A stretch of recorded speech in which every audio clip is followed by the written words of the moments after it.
నేను అన్ని విషయాల్లో అపజయం పాలైపోయాను అని అనుకుంటున్నావేమో. దేవుడు నిన్ను మరలా కడుతున్నాడు.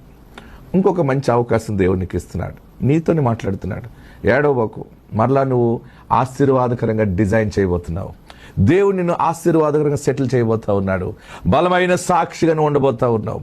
నీవు ఎలాగ జీవించాలనుకున్నావో అలాంటి జీవితం దేవుడు ఇస్తున్నాడు. అయిపోయింది, చరిత్ర అయిపోయింది, ఇంకా నాకు జీవితం ఏంటని అనుకుంటున్నావా? అయిపోలేదు, ప్రారంభమైంది.